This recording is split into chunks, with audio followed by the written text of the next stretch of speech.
क्या बोल रही बनता है कि पब्लिक।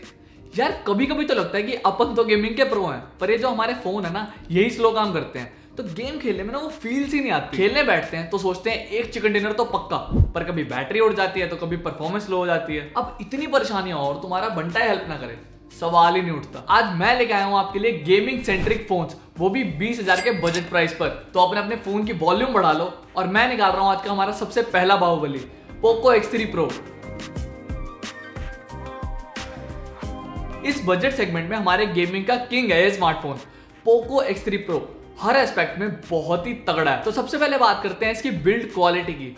प्लास्टिक बॉडी डिजाइन है, बट बैक से ऐसा लगता है जैसे ग्लास डिजाइन हो। काफी ग्लॉसी सा डिजाइन है, तो हो सकता है कि आप में से कई लोगों को ना पसंद आए। और सेंटर में इन्होंने यहाँ पर पोको की ब्रांडिंग दी है, जो कि मुझे पर्सनली इतनी ज्यादा इंप्रेसिव नहीं लगी। अब बात करते हैं इसकी परफॉर्मेंस की।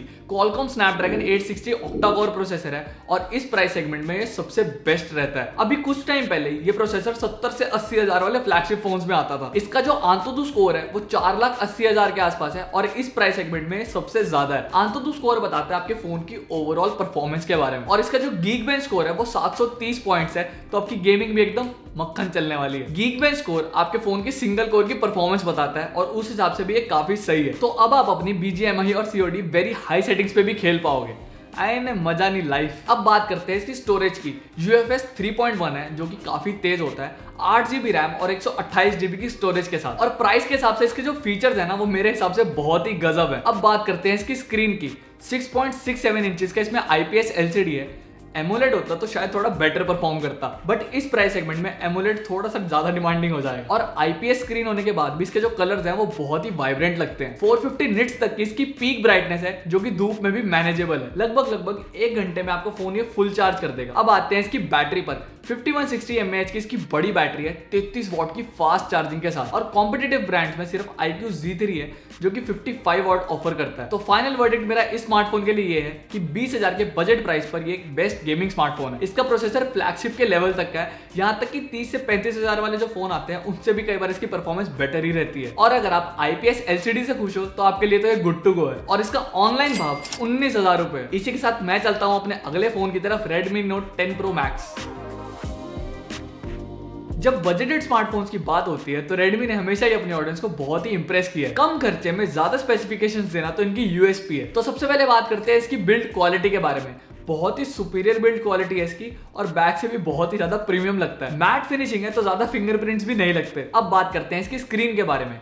6.67 इंचेस का इसका एमोलेड डिस्प्ले। एमोलेड डिस्प्ले इस प्राइस सेगमेंट में मिलना मतलब कोयले की खान में हीरे मिलने जैसा है। एमोलेड डिस्प्ले IPS से काफी ज्यादा बेटर होती है, और आज के लिस्ट में हमारा सिर्फ यही स्मार्टफोन है जो कि एमोलेड डिस्प्ले दे रहा है। एमोलेड डिस्प्ले में ना कलर जो है वो बहुत ही पंची दिखते हैं और बैटरी भी ऑप्टिमाइज हो जाती है। 1200 निट्स की इसकी ब्राइटनेस है, जो कि एवरेज स्मार्टफोन्स के हिसाब से बहुत ही ज्यादा होती है। बात करते हैं इसकी परफॉर्मेंस की। Snapdragon 732G ऑक्टा-कोर प्रोसेसर है 2.3 GHz के साथ। ये प्रोसेसर बहुत ही एफिशिएंट है और बैटरी ऑप्टिमाइजेशन भी बहुत सही रहती है। इसका AnTuTu स्कोर 2,90,000 के आसपास है, जो कि Moto G60 के बराबर है। पर वहीं अगर हम पोको X3 Pro और iQOO Z3 से कंपेयर करें तो उसके मुकाबले में तो ये काफी कम है। Geekbench स्कोर इसका 565 है, जो कि हमारे बाकी दोनों फोन्स के कंपैरेटिवली फिर से थोड़ा सा कम है। अगर हम इन नंबर्स को एक बार को साइड रख देना तो इस फोन की परफॉर्मेंस काफी ज्यादा स्मूथ है और हेवी यूसेज पे भी फ्रेम ड्रॉप्स नहीं होते। अबव एवरेज में या हाई परफॉर्मेंस में गेमिंग के टाइम पे भी हल्के फुल्के फ्रेम ड्रॉप्स आते हैं। 6GB की रैम और 128GB का स्टोरेज है। डेडिकेटेड मेमोरी कार्ड स्लॉट मिलता है, जिससे आप अपने फोन की मेमोरी और एक्सपैंड कर सकते हैं। और कंपनी ऐसा प्रॉमिस करती है कि आपको वर्चुअल रैम एक्सपेंशन भी मिलेगा। अब आते हैं इसके कैमरा पर।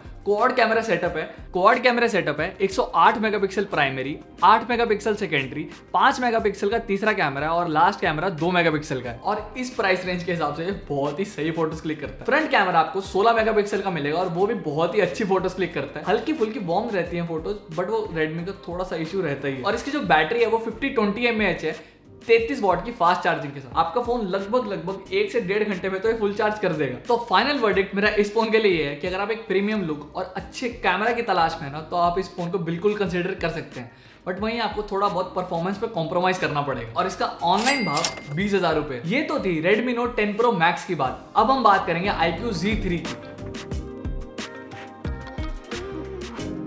तेजी का जमाना है भैया, आज की डेट में सबको हर चीज एकदम फटाफट चाहिए। पढ़ाई, नौकरी, शादी, बच्चे, मजाक कर रहा हूँ। Actually iQOO Z3 5G smartphone है और iQOO के बजटेड स्मार्टफोन्स में आता है। तो सबसे पहले बात करते हैं इसकी बिल्ड क्वालिटी की। प्लास्टिक बॉडी टाइप है और बैक पॉलीकार्बोनेट है, बट एकदम ग्लास जैसा लगता है। बैक पे इन्होंने रेनबो सा कलर दिया है जो काफी प्यारा दिखता है। स्क्रीन इसकी 6.58 इंचेस है, IPS LCD, 120 हर्ट्ज के रिफ्रेश रेट के साथ। अब बात करते हैं इसकी परफॉर्मेंस की। स्नैपड्रैगन 768G इसका प्रोसेसर है और ये इंडिया का सबसे पहला स्मार्टफोन था जो इस प्रोसेसर के साथ लॉन्च हुआ था। ये एक 5G चिपसेट है और इंडिया का सबसे ज्यादा ऑप्टिमाइज्ड चिपसेट भी। हेवी गेमिंग के लिए तो ये बहुत ही अच्छा है और 4 लाख के आसपास इसका AnTuTu स्कोर है। पोको X3 से थोड़ा कम, बट आपको 5G मिल रहा है तो आपको थोड़ा बहुत कॉम्प्रोमाइज यहाँ पर करना पड़ेगा। Geekbench स्कोर इसका 678 है जो कि एक्सेप्टेबल है। PUBG और COD जैसी गेम्स तो आप हाई सेटिंग्स पे बहुत ही स्मूथली खेल सकते हैं, आपको कोई भी फ्रेम ड्रॉप्स नहीं मिलेंगे। स्टोरेज इसमें UFS 2.2 मिलती है जो कि हल्की सी स्लो है। 6GB रैम और 128GB की स्टोरेज के साथ, और आपको सिम स्लॉट भी हाइब्रिड मिलता है। अब बात करते हैं इसके कैमरा की।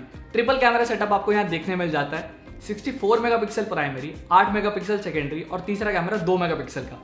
8 मेगापिक्सल वाइड एंगल में फोटोज बहुत ही अच्छी क्लिक करता है। हाँ, ये कह सकते हैं कि इस बार iQOO ने कैमरा पे बहुत ही ज्यादा इंप्रूवमेंट करी है। फोटोज में जो स्किन टोन्स है वो बहुत ही नेचुरल लगते हैं, ओवर सैचुरेटेड नहीं लगते वीवो के दूसरे फोन्स की तरह। और वहीं फ्रंट में आपको 16 मेगापिक्सल का कैमरा मिल जाएगा जो भी काफी अच्छी फोटोज कैप्चर करता है। अब आते हैं इसकी बैटरी पर। सिर्फ 4400 mAh की आपको यहाँ बैटरी देखने को मिलेगी, बट 55 वॉट की फास्ट चार्जिंग के साथ। और सिर्फ 35 से 40 मिनट में आपका फोन 0 to 100 चार्ज हो जाएगा और लगभग एक दिन का भी बैटरी बैकअप दे देगा। तो फाइनल वर्डिक्ट मेरा ये है कि अगर आप बजट सेगमेंट में 5G स्मार्टफोन ढूंढ रहे हैं तो आप इसको बिल्कुल कंसिडर कर सकते हैं। परफॉर्मेंस में थोड़ा सा पीछे जरूर है, बट अगर आपकी प्रेफरेंस 5G ही है तो आप इसको बिल्कुल चूज कर सकते हैं। और इसका ऑनलाइन भाव 20,000 रुपए। हम चलते हैं अब अपने अगले फोन की तरफ, Samsung M51। देखो, गेम सब एक तरफ, पर क्या कभी तुमने बैटरी के बारे में सोचा है? नहीं, तुम बस अपने बारे में सोचते हो, सेल्फिश कहेंगे। मजाक की बात एक तरफ, इसकी जो बैटरी है ना वो उस पर बाद में आएंगे। सबसे पहले बात करेंगे इसकी बिल्ड की। प्लास्टिक बॉडी टाइप है और सैमसंग के बाकी फोन से कंपैरेटिवली ये उतना प्रीमियम नहीं लगता। 213 ग्राम इसका नेट वेट है और काफी थिक लगता है। स्क्रीन इसमें सैमसंग की अपनी बेस्ट इन क्लास है, सुपर एमोलेड डिस्प्ले है और वीडियो स्ट्रीमिंग के टाइम पे तो बिल्कुल फ्लैगशिप वाला एक्सपीरियंस देता है। परफॉर्मेंस की बात करें तो स्नैपड्रैगन 730G प्रोसेसर है जो कि बाकी ब्रांड्स के कंपैरेटिवली काफी कम है। कैजुअल यूसेज में तो बिल्कुल भी लैग्स नहीं मिलेंगे, बट अगर आप हाई सेटिंग्स पे गेम खेलना चाहते हैं तो हो सकता है कि आपको थोड़ी बहुत वहां पर फ्रेम ड्रॉप्स दिख जाए। AnTuTu स्कोर इसका 2.6 लाख है और हमारी लिस्ट में सबसे कम है। Geekbench स्कोर इसका 506 है जो कि मैनेजेबल है गेमिंग के लिए। अब बात करते हैं स्टोरेज की। 6GB रैम और 128GB का स्टोरेज है। डेडिकेटेड माइक्रो SD स्लॉट मिलता है तो आप अपनी फोन की मेमोरी को भी एक्सपैंड कर सकते हैं। अब कैमरा पर आते हैं। क्वाड कैमरा सेटअप है, 64 मेगापिक्सल प्राइमरी, 12 मेगापिक्सल सेकेंडरी और बाकी दोनों 5 ईच है। अल्ट्रा वाइड कैमरा उतनी अच्छी फोटोज क्लिक नहीं करता, बट 123 डिग्री तक वाइड हो जाता है जो कि हमारी लिस्ट में सबसे ज्यादा है। वहीं फ्रंट कैमरा 32 मेगापिक्सल का और उसकी ऑप्टिमाइजेशन काफी ज्यादा अच्छी है। अब बात करते हैं इसकी बैटरी की। 7000 mAh की यहाँ पर आपको बैटरी देखने को मिल जाएगी।